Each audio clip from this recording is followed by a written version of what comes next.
What's up everyone, this is episode 4 of my Guild Wars 2 series. This episode will be about underwater combat. To my knowledge, Guild Wars 2 will be the first MMORPG ever to have such an immersive underwater combat system. Anyway, just sit back, relax and enjoy the video.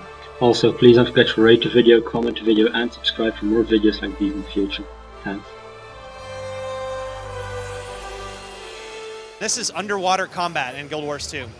So you notice as our character goes down into the water, their skill bar has actually changed out and they've swapped weapons to a completely different skill set that comes available. And we've got a new set of underwater skills that take advantage of the Z-axis the character has available to them. So for example, you can throw out mines here that explode. You can do a little harpoon gun, and you've got a torpedo that you can fire out of it there on your first skill. Skill 5 is a net that your character can put up to trap things that come through there, to get the creatures that are coming up or down below you. And the basic idea behind this is that we wanted to take combat that you normally find on ground in a traditional MMO that is usually, it involves a little bit of jumping, but it's mostly handled on the 2D access level. And we wanted to take advantage of the fact that we have this 3D game space available to you underwater. And to build a bunch of skills and movement and abilities that really play to use that. In a traditional MMO, when you're underwater, what you end up finding typically is that there's not a lot there to experience. You know, your underwater experience, as you go down, you have a breath meter. There's not a lot of content down there, and underwater is just kind of like an additional thing thrown into the game. And for us, we wanted this to be one of the key features of Guild Wars 2. So every single profession has new skills that come available to them when they're underwater that they can take advantage of that really use this whole 3D axis. There is a ton of content that we placed in our underwater areas. So for example, ahead of you here, there's a shrine to the god Malagan, which these little whale people down here called the Quaggan worship. And sometimes pirates will come and attack this shrine and try to kill all the Quaggan that are there. And this is a dynamic event that you can experience just like in the normal game world, but these also happen underwater. And in this one, you're going to have pirates that come down and attack and drive the Quaggan away. And if you protect them, you can get blessings from the little shrine to their god. So a big part of underwater is just having that sense of exploration and discovery. So as you're swimming around underwater in our game, there are a ton of little hidden areas that you can find and little caves and creatures hiding in them. And you can actually find and kick off dynamic events inside of these different areas when you get into them as well. So we want to just have a whole lot of different content that you can find as you're exploring through and going through the game world.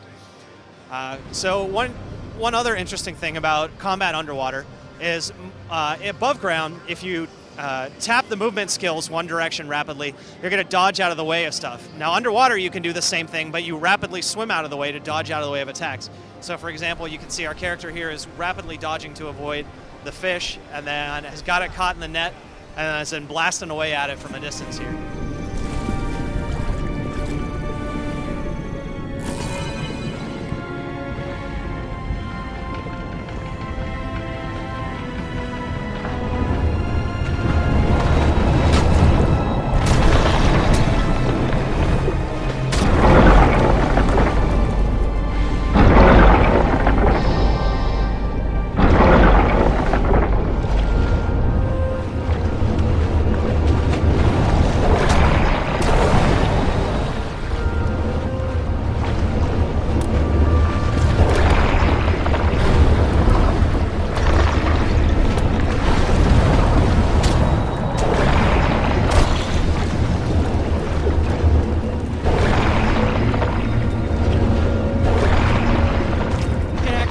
Dive into the water and explore around. We have a number of dynamic events that actually take place solely underwater. And now you'll notice as soon as you jump into the water, you actually are locked to the surface plane.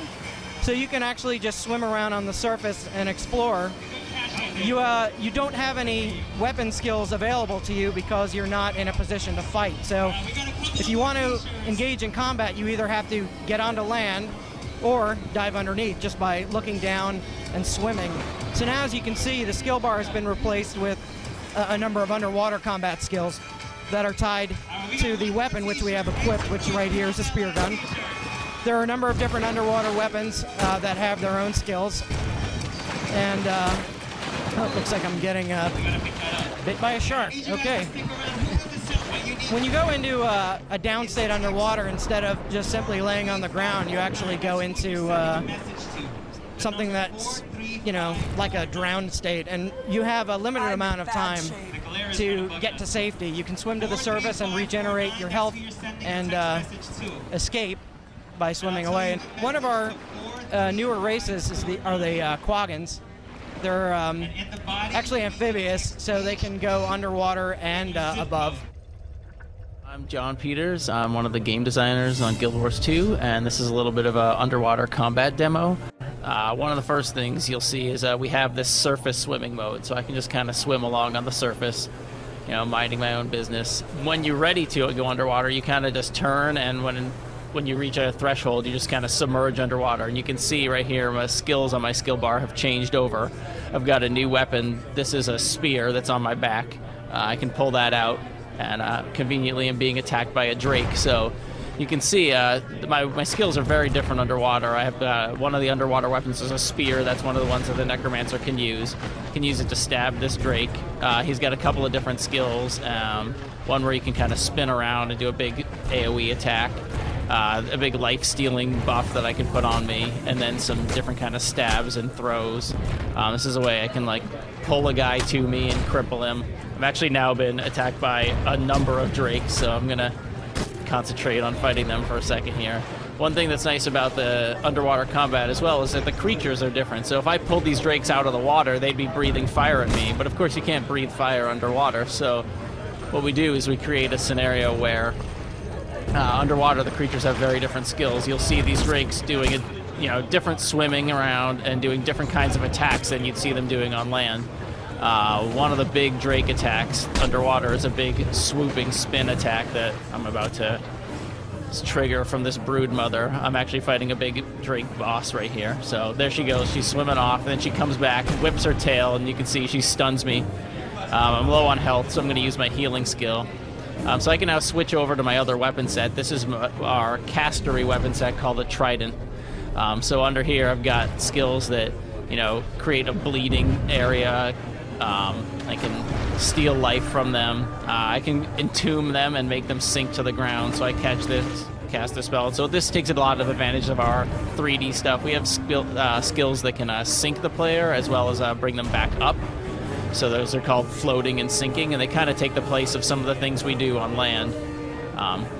So you can see the underwater environments are all very different and recognizable as underwater. All these leaves coming down, and actually as the broodmother moves, you can see her moving these tangled vines that are under the water here. This is a necromancer skill that charges up a bunch of power. Oh, she just stunned me. Charges up a bunch of power and then sucks in and deals a bunch of damage and freezes enemies underwater. So I'm going to sink her again. Now this is going to take a little while because it's a boss fight. So one of the most important things, which I was going to say first, but I'll get to now that I had some creatures to deal with, is, you know, for us, a lot of games underwater, it's a lot about breathing and breathing monitors, and there's really nothing fun about breathing.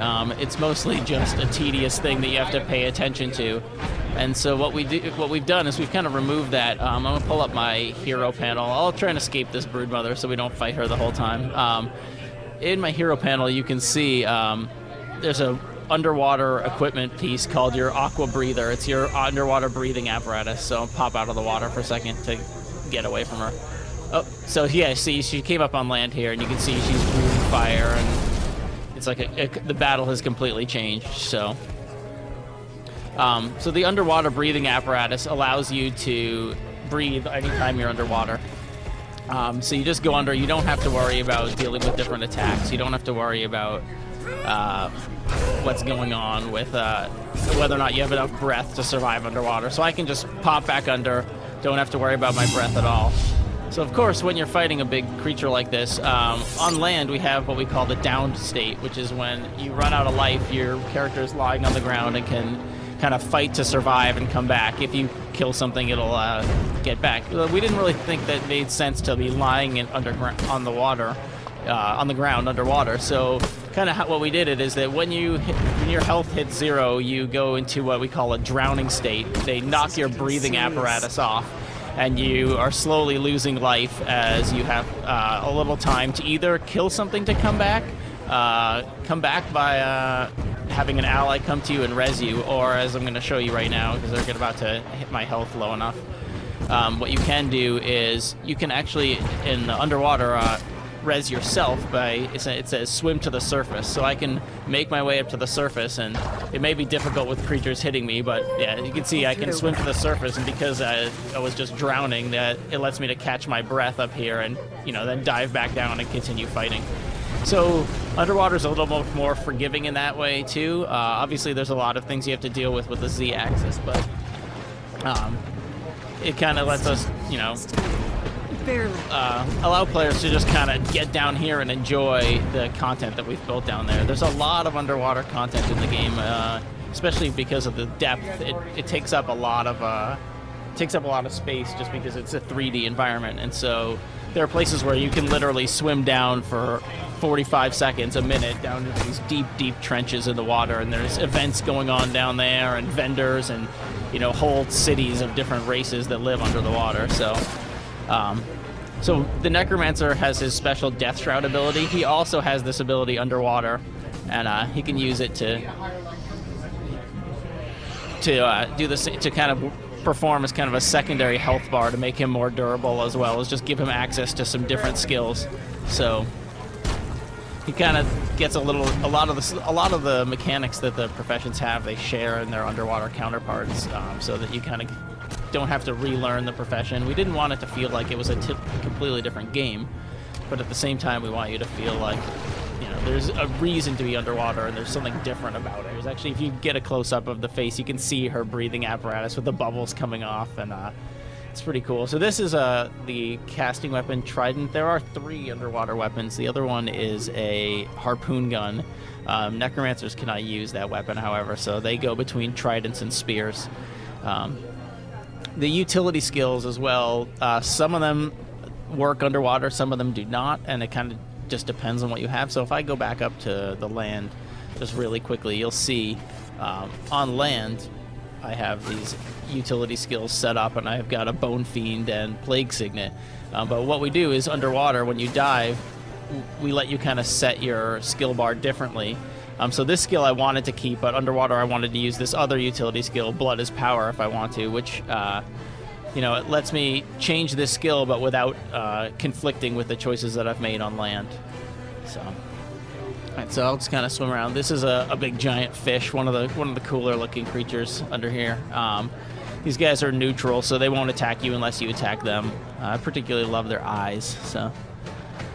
There's drakes up here that I want to try and avoid, since we've seen a bunch of those. And we'll kind of make our way through this area. I think I showed that when you do pass underwater, or when you do come out of the water, you get this splash screen effect to kind of show you that you've come out, and then the water fades away and drips off. And similarly, when you go in, there's that first bubbles. There's a large variety of underwater creatures. In this map, we'll see shark and some fish, these big gulper fish, drakes, crabs. Some of these things are amphibious as well. So these guys called skelk, they live underwater, but they can actually come on the surface too. So let's take a look at one of this. So that's a skill that poisons him, and then I can cast these bleeds on him. The Necromancer's a lot about stacking up different kinds of degen to work on guys. So it's my big tomb spell. It's like the big explosion. You know, a lot of other things work pretty similarly underwater. There's just the looting. Everything else works a lot like it did before. Here's a little bobbing chest that's kind of just floating under there. So that was our underwater demo for Guild Wars 2. Hope you enjoyed it.